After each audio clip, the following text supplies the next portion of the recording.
Hi, it's September 4th, 2019. This is Andrew in Omaha, Nebraska. I'm going to make a very short video here about how I changed up the technique on making my fire shields. This is what they look like. They go on the front of a firefighter's helmet with their name, their serial number, and rank listed. Before I was cutting out two blanks like this.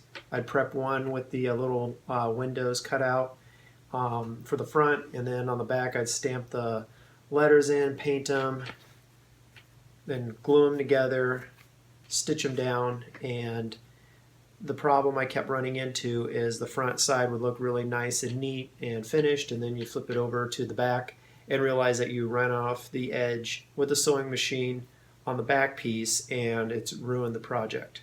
So in order to fix that problem,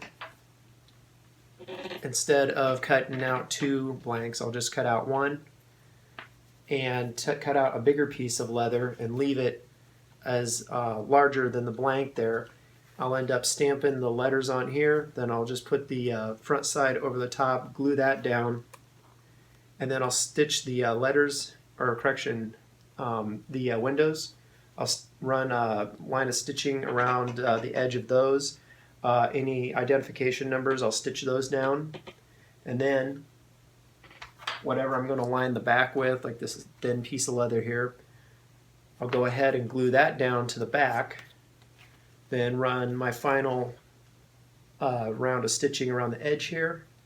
Then once that's all together, I'll go ahead and cut the excess off around the edge there. And what I end up with is a nice even edge, and all the stitching is where it needs to be. It makes it for a much neater project. So, all right, I'm getting started. You can see the larger piece of leather on the back has been glued completely to this front piece, and I made sure to get a lot of glue around all the edges to make sure that it's completely sealed and it won't come or start moving on me as I began stitching this down and finishing the edges later on.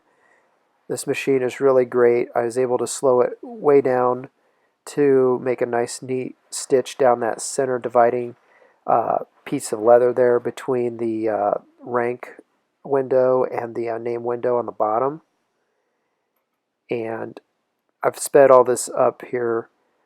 This is the first time using this feature on this iMovie, so we'll see how this turns out. Then I'm just running a line of stitching on all the numbers since the windows have been stitched in. And now I have placed the lining piece on the back. I've run glue all the way across the back piece there. There's a finished side that's facing out. And now I'm stitching all three pieces in place. And this is going to cover up all the stitch lines that are left from when I stitched the numbers in and when I stitched around the edges of all the identification windows. The department window there on the top, the rank in the middle, and the name on the bottom. So I'm just coming around here. I'm going to run over a few stitches right where I started. It's going to lock it in place.